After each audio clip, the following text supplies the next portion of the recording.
guys, welcome back to the channel. Thanks for tuning in. You'll see the big blue glove has gone and now I've just got the bandage. So yeah, things are getting better. Still can't really do any modelling. I can't hold anything. I can't hold the knife accurately or anything. I can do sanding because I can hold sanding sticks, but then all the dust gets in the cut. So not the best idea. So it's just reviews at the moment, I'm afraid. Yesterday was Saturday the 2nd of March 2019. I did a review for you on the nose gear from Aircraft for this kit, for the 32nd scale Eurofighter Typhoon. And one of my followers asked if I was going to be doing a build series on this. And I thought, do you know what? I may not do a build series, but I'll do a review, because I looked on YouTube and there's not very much about this kit at all. I know that there's also the trumpeter version, which is, I believe, a mess. I mean, it's got riveted wings for a start. And they are plastered in very, very deep rivets, I'm led to believe. And I think this kit is by far the more accurate of the two. Please tell me in the comments below. So yeah, I thought I'd do a review of it because I've got some photo etch for it as well, and I'll do a review of that separately. And yeah, so I thought let's have a look at it. Now, this kit, I bought this when it first came out. I think it was back, well, I bought it I think about 2011. I used to work for Rolls-Royce, and I've got to be careful, I don't say anybody too much here. And I used to make a lot of components for EJ200, which is the engine that goes in here, this engine, and also the RB199 and the Olympus for Concorde and everything, and the Pegasus for the Harrier. And I was chosen, luckily, I was chosen to, I finished machined the first 2 combustion chambers for the EJ200. Now, when these planes first started going out in their initial trials, back in the early 90s, late 80s, whenever it was, they were flying with Tornado engines, RB199s, which I also did a lot of work on. I used to make a lot of combustion chambers for those. And basically, they were sort of developing the airframe using the RB199 engine, and then slowly but surely they introduced the EJ200, which was a far superior engine. A lot of complexities, a lot of difference in this, and I'm not going to go into anything that I know because I'm not sure what I'm allowed to say, so it's best that I just say nothing other than what I know from looking at the outside. So yeah, that was why I bought this kit. So as a result, what I did, let's get the lid off, I got it, I built the engine. That's what I wanted to do. So I built the engine on its stand, and you can imagine at the time, going back all those years ago, let's put the light back on now, because we did have a lot of glare. At the time, metallizer paints you're sort of pretty much restricted to Alclad, really. And I left it. So basically there's the engine with its cradle and all ready for paint, which I really should get on with. But it is very nicely produced. I've got the exhaust coming off there, and we've got the turbine in the back. You can see I've done some primer work on it, and I've painted inside there and got the C-mat and everything in the jet pipe. So yeah, it is a lovely rendition. This here was pretty new technology. This triangular form on the outside. This is this part here, from this flange here to this flange here. This is the CCOC, combustion chamber outer casing, and it came in as a solid sort of thick cone, if you like, and then these triangles were milled out of it on a CNC machine, and it took hours. I'm not going to talk about times, but it took many hours to do, and there's reasons for that I'm not sure I'm allowed to say, but yeah, if they're still making them now, they've probably developed the process or redesigned the part, and they've probably got it down to a couple of hours or something now. But yeah, they used to take absolutely hours to make, and then you had all the casings, the turbine casing here and all that. They had those all the same with this triangular effect, which was very cleverly designed by someone, and to give a light but extremely rigid component And yeah, if you ever see one of these in the flesh, I think if you go and look for the World Land Speed attempt car, I think you'll see one of these stood next to it, and or a dummy mock-up engine, and you'll see it's a gorgeous work of art. I used to love going up and see these being put together. So so that's why I bought the model, and that's why that's how far I got with it. I never did anything else. So there's that. So we'll have a quick look now, because I printed out the instructions just to make the engine up. So we've got typical Revell style. You can see this is still sealed up. This is mainly weapons, I believe, and jet exhausts. And basically, yeah, we've got 4 sprues in there all bagged up together. So there's 4. And then we've got our clear sprues here. That's unusual. I've got the canopies moulded sort of end on, which is a bit weird, but it looks nice and clear anyway. So there's 1 clear sprue, or 2 clear sprues actually in there. 4th there. And then there's 5, 6,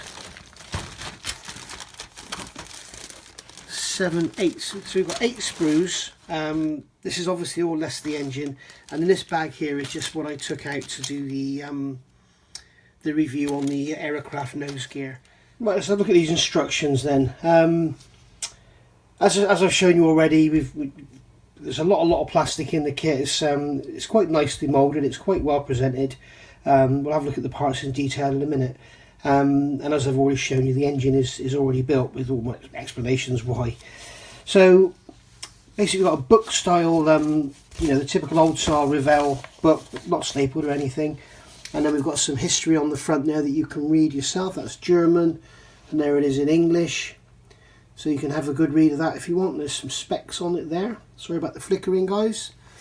And then we've got the German here, and the German explanation there. So feel free to pause and have a read.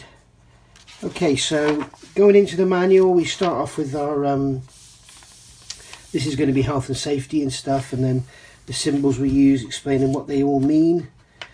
And then we're probably going to have a colour call out. Yeah, here we've got the colour call out, and as usual it's done in the Revell paints, and you've got to mix them and stuff.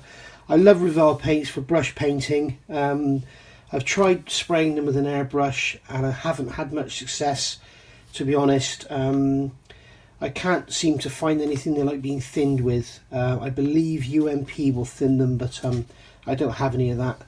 So so yeah, I mean, obviously with building this, I'll just carry on using my Tamiya or my AK Real Colours or whatever, or Mr. Colour.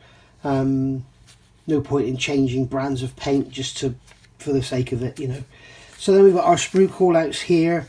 Unfortunately, typical Revell, what you've got is a load of sprues with a load of numbered parts on. So for instance, I know this because I did my review on the nose gear for this model from Aerocraft. If you're looking for the parts for the nose gear, they're 84, 87, 88 and 89.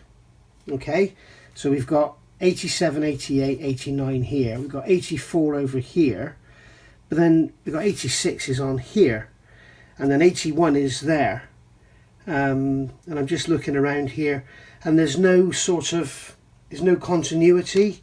You know, you've got here on this sprue here, we've got I expect we've got number 1 somewhere. Yeah, there's 1, there's 2, there's 236, there's 238, there's 57 and 58 next to 3 and 4.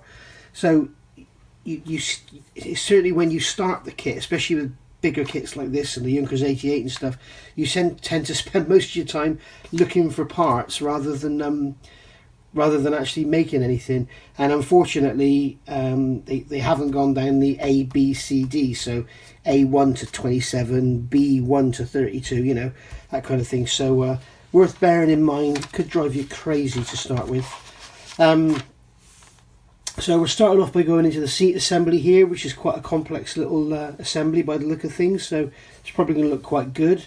Then into the cockpit, and as you'll see, I've got the Edard photo etch for the cockpit. I've also got the Edard photo etch for the seat.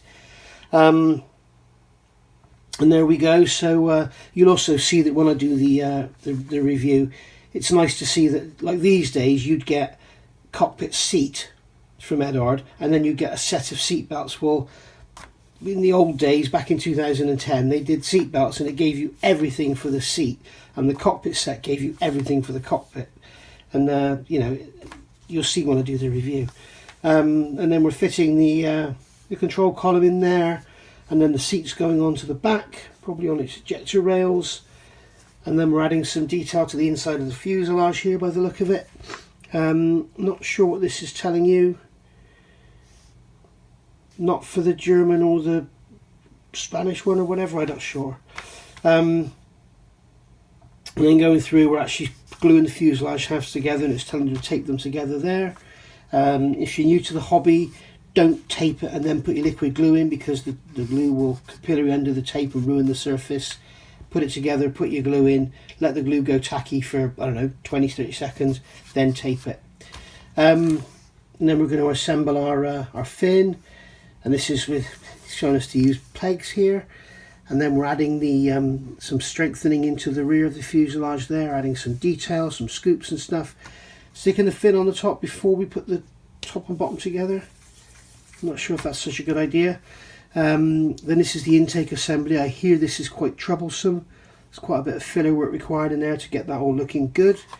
Then we're going to, it's given us the option here to cut open parts of the fuselage to display that engine if you want to put the engine in the aircraft. And then we've got the landing gear bay here. There's the engine bay there, which is all looking quite good. This plaster is becoming a pain. Page 7, page 10, yep, there is a separate page there. Here we go.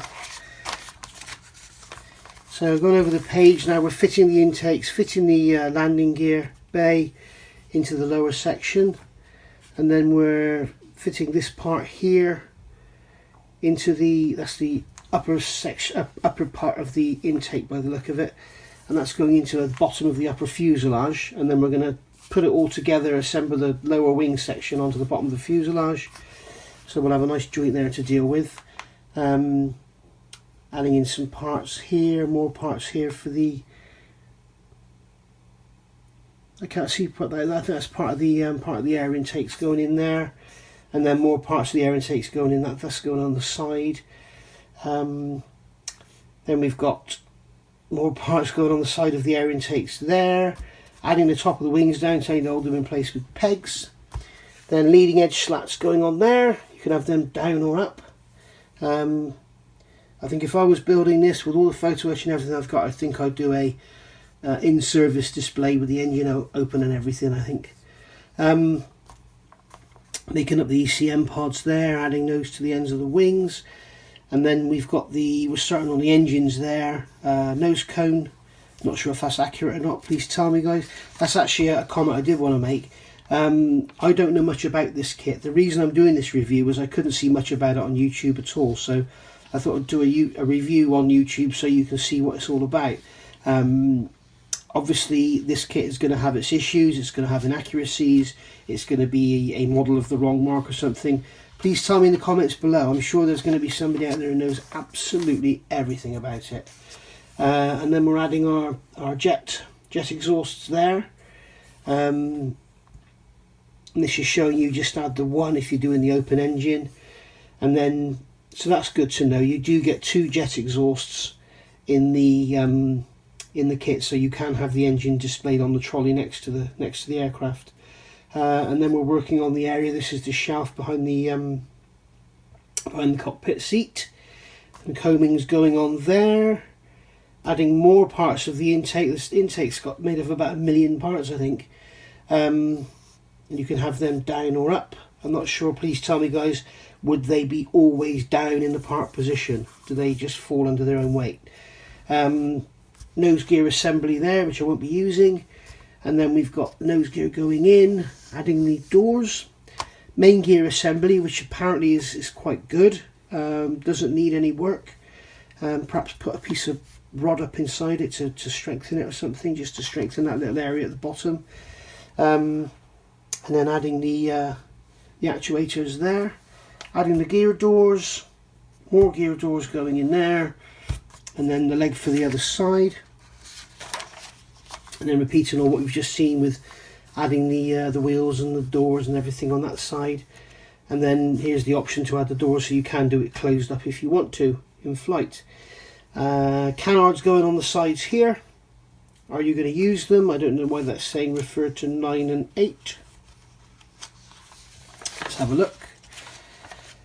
Why is it telling us to refer to steps 9 and 8? Not quite sure. So it's telling you to put them in. Oh, I see, it's giving the option to fit them there, so that they can pivot, and you won't be able to get those things on obviously from behind. So I think what I'd be tempted to do is glue those into the fuselage halves, and then you'll have something to push that into then, and then you will be able to take them off for transportation, because they will be very vulnerable and easy to snap. So there we go, that's why it was calling us back to there. So yeah, there we're going to just push them in. It's telling you not to glue them. Then we're working on the air brake here, and then this is the inside of the canopy. I think we've got some photo etch to go in there. Air brake detail, working on the canopy itself. It's telling us how to glue that into the canopy without messing all the clear up. Not sure if piling a load of that stuff in is going to be correct. What they're showing you there is to use this Revell contactor with the needle point, and it looks like they're showing you to put a lot on there as well. Air brake there in the down position, air brake in the up position. Please tell me guys, would the air brake always be up when she's parked up? And then canopy in the raised position or canopy in the lower position. In-flight refueling probe, that's going on the side there, or we could just have it all closed up. I think we've got some PE detail for that. Then we've got this forward-looking, is that forward-looking infrared or whatever on the nose. Got a clear part to go on there. And then some little bits and pieces and greeblies and antenna going on. And then we've got some doors going in here. And then we're starting all our pylons, and then we can start to load her out with missiles and stuff. And we've got fuel tanks there, and here are the instructions, which is great for me because I haven't got a clue what any of these are. We've got the sidewinders there. We've got Iris T, whatever they are. And then we've got some ASRAMs. Yeah, very, very nice. And there's the doors for the engine bay, and we've got some detail to add to the inside of those, which is nice of Revell. So they're going to look pretty good hanging down open. And then we go into the engine assembly, which, as you've seen, I've already built, and it is quite a lovely little assembly. And I gave you my reasons for building it. And then we go over here, and we've got the German Air Force version there.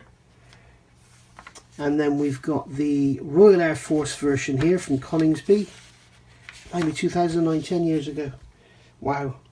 They're all just pretty sort of non-colourful schemes, if you like. And that's basically it. Then we've got loads of decals for our weapons and everything. I think we had a lot of stencil detail. Yeah, we have got a lot of stencil detail as well in our decals. So that's the instructions, guys. Let's have a quick look at the decals. Printed in Italy for Revell, so we can assume they're possibly cartograph. And basically there's the sheet there, and you can see this is basically an A4 sheet. You can see how big it is. It's big. It's a beautiful decal sheet should I say, and it looks like here below this line we've got all our standard stencils. So I'll bring you in and we'll look at all those stencils. So you can see there, looks like we've got some stuff for the cockpit here. And we've got some slime lights by the look of it. Sorry about the flickering, guys. Let's turn this light off. That's better. And then we've got some tiny decals there which I can read. And then going across, we've got some radioactive signs there. More radioactive signs. I think these are ejector seat signs, warnings. and then some stripes and bits and pieces and all sorts of advice and warnings and lifting points and God knows what. And then we go up to the secondary here. This is the RAF version, so that's actually got some stencils with there as well, and we've got the low vis markings for it. All very nice.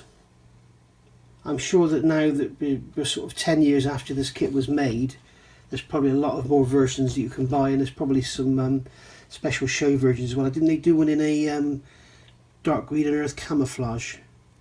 But these are the decals that come with the kit, and they look beautifully in register. They look fairly thin, and they're kind of semi-gloss, maybe more on the matte side actually, but they do look very nice. Not sure how they'll go down. Wow, I've just noticed these down here. Look at that. That's pretty complex stuff. Yeah, that's very nice, all told.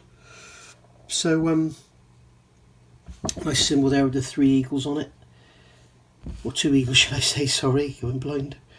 Yeah, lovely. So that's the instructions and the decals dealt with. Let's have a good look at the kit parts now.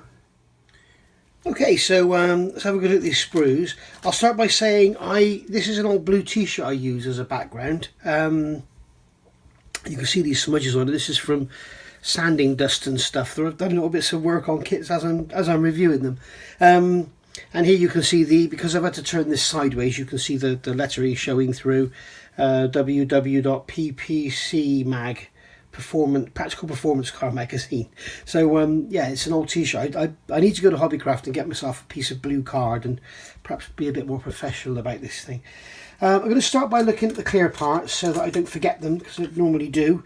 So we've got a small clear sprue here which has got some little lenses and stuff on it, which it's very nice, very clear, very lovely, and beautifully moulded. Look on Airfix.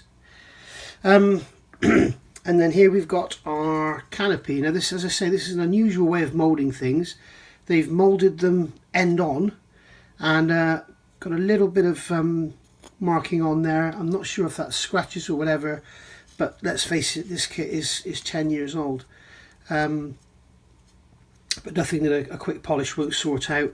And we've got a seam line to deal with on the front and the rear canopies. So yeah, but let's do the distortion test.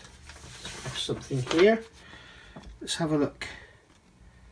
Let's see what the distortion test is like. Sorry about the flickering, guys, but yeah, not bad at all actually. What's the front canopy like? That's not bad at all, is it? Little bit of distortion towards the front of the canopy there, but you're going to have your combing up tight against there. So yeah, but they are nice and clear, as good as anybody else's. Pretty thin, pretty crisp, and as I say, a bit of polishing required there, I think. I'm not sure if that's actually scratches or just something like that. I think it is scratches. As I say, it's 10 years old. It's been in my loft for about 6, I think. So yeah, I'm going to put those back in the bag so they don't get damaged.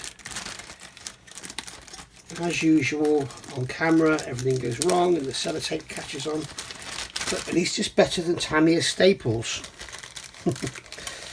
which we all love so much, don't we? Especially Paul at ISM. So to get this sealed up, I could do that after. Right, so let's get into the sprues. Big old sprues here, it's a big old plane. Can't even get it all in the camera, so I'll do this and then move it up afterwards. In fact, I'll do that and then move it down afterwards. Give you an idea of the size of this thing. There's a 6-inch rule. So you can see it's a big old bird. And here we've got the main. Here we've got the main fuselage halves, upper fuselage halves. We've got a stiffener there, and this is going to be part of the landing gear bay, no doubt. Then we've got the engine bulkhead there, the longitudinal bulkhead down the centre. Part of the engine intakes, probably, or part of the blocking off for the exhaust. We've got the combing on there. Got our nose in 2 halves, which is a shame. That's going to be another part of the landing gear, I'm assuming, that will form part of the landing gear inners, I'm guessing. And then we've got another bulkhead there. This is the part that goes in here. That part goes in there. That's at the front of the engine bulkhead area. And then these are the panels for lining the inside of the doors that we cut out of the bottom of the fuselage. We've got some pipe work here by the look of it. It's all very crisply moulded. This, as I say, this kit is about 10 years old. I think I bought it just after it was released, so it is going to be fairly crisp because it would have been fresh moulds. And we can see in the typical Revell fashion, we've got very crisp panel lining, which is very sharp and nothing oversized in these days, not like today, and but no riveting detail. So there's a little bit of panel riveting there, you can see on that front panel. I don't know if the camera will pick it up, it's along here. Yeah, it's difficult to get under the camera and stuff because it's also wieldy. But we've got these grille details on the side here, which I think we're going to replace with photo etch. And then this is our fin by the look of it. Again, panel lines but no rivet detail, which is nice, because I don't think this aircraft actually had any rivet detail. Or had any rivets, should I say. And then next up we've got a smaller sprue, and this is going to be mainly to deal with our interior components by the look of it. So we've got a cockpit tub, 2 sides of the ejection seat, the rear of the ejection seat, the top of the ejection seat, the actual seat itself. This is part of the control column assembly, the actual instrument panel. That's going to be under the nose, I think. Or is that the spine? Yes, that's part of the spine. And then we've got the air brake here. And then this is the under area behind the rear of the pilot seat. And then we've got this going into the top of the canopy. That's part of the detail for the air brake, I think. And these are these rails, the sides of the air brake here. And again, we can see some lovely lovely sharp moulding on all of this. Try and get it in the light. And then we've got some plastic hairs there hanging off, which are static.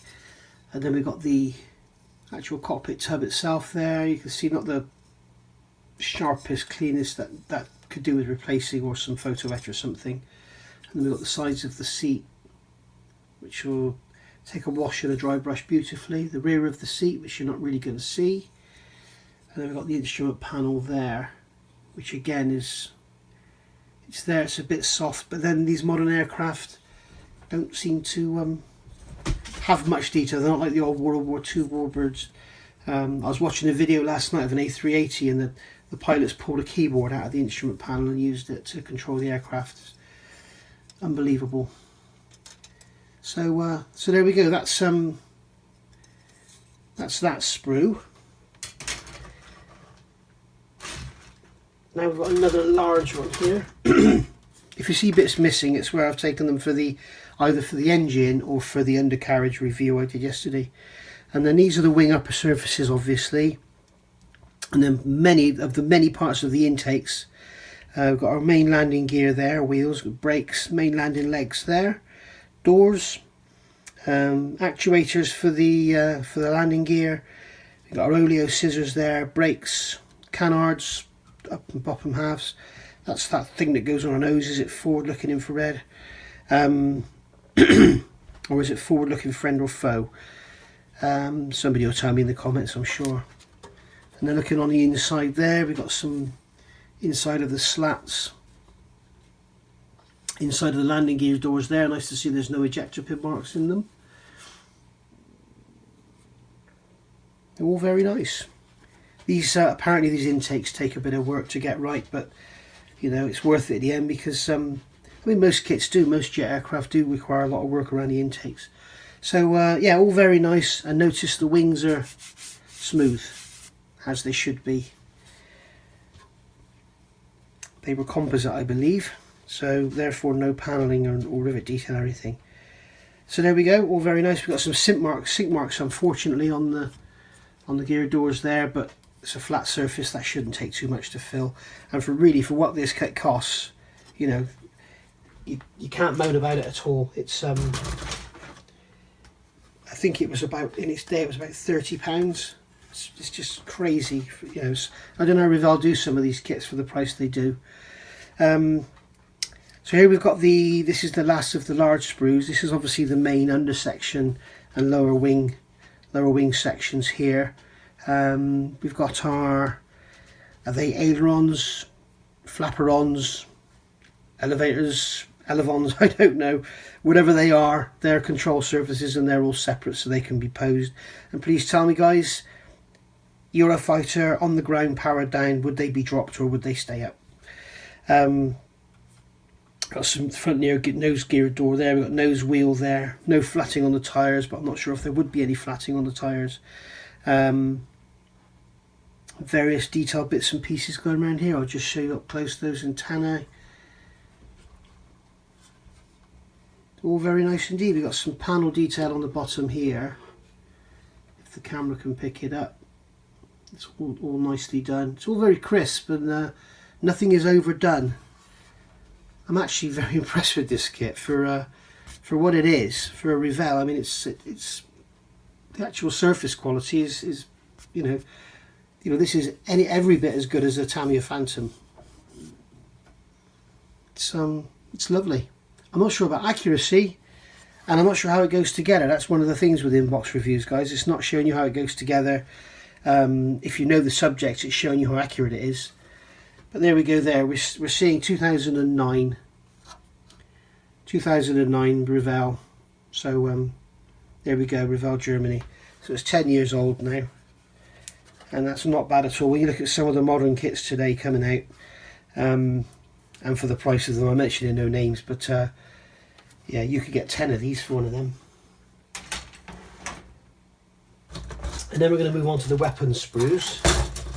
So I'm not going to try and tell you what they are because I don't know. But I think on here we've got sparrows and aims and stuff. So yeah, we've got our missiles there, which are all lovely. Moulded in 2 halves as per standard, nothing fancy like AMK. But all there nonetheless, all sharply detailed. Glue them together, clean them up, you know, straight modelling skill, cleaning up a seam. We've got a repeat sprue there, so there's 2 of those, and then there's also 2 of these. There's 2 of this sprue here, which is basically drop tanks or fuel tanks. We've got some pylons here. That's the rear of that fuel tank there with its stabilisers on, and then we've got all these little aerofoils here. I'm assuming there's something to do with the engines. I'm assuming they go on the outside. They're the turkey feathers. We've got closed or open exhausts, and then we've got our actual exhaust there, which would be all white and stained and stuff, and then there's our exhaust turbine looking at the back end. So it's all very, very nice indeed, and also nice to see that we do get 2 exhausts in the kit. So you can actually put the engine in the kit, or you can actually have the engine displayed next to it and still have a complete aircraft with 2 exhausts. So, or you could do it with the engine out and leave the engine bay open and put some detail and stuff in there. But yeah, all in all, I must say I'm very, very pleased. A couple of bits and pieces here. This is part of the intake. I've taken out of the bag, or taken off the sprue, should I say, so that I could do the review for the nose gear. You can see here we've got the nose gear landing bay, which is full of detail. Not sure if it's correct or not, but there's detail in there. These ejector pin marks here don't matter, obviously they'll be covered up. And then you've got your intakes there, and you've got a seam to deal with here, a seam to deal with there, and I believe a seam to deal with here. So quite a bit of a seam there either side, quite a bit of work in those. So anyway, there we go. That is the Revell 1/32 scale Typhoon, and it comes with an engine, and there is my engine. So yeah, I believe at the moment it's unavailable. They're not making it at the moment, but I'm sure that in the near future they will be producing it again. They tend to keep repopping it, and they'll probably repop it as a tiger meat version or something. But there's also the trumpeter version available if you really want to get your hands on a 32nd scale Typhoon, but personally I'll wait for the Revell. So there we go. Thanks for watching. Please leave your likes and subscribe or whatever, and please leave your comments down below. I'm interested to know how good this kit is as far as accuracy goes, and what it's actually depicting, and if the decals are correct and stuff. You know, a lot of these jets, they produce a development aircraft and then produce decal sheets for current in-service aircraft, which are nothing like the original development aircraft. So yeah, so please let me know in the comments. I'd be interested to know, guys. So thanks for watching. See you all again soon. Look out for my next review coming up, which will be for the Edard photo etch for this very model. So happy modelling. Bye bye.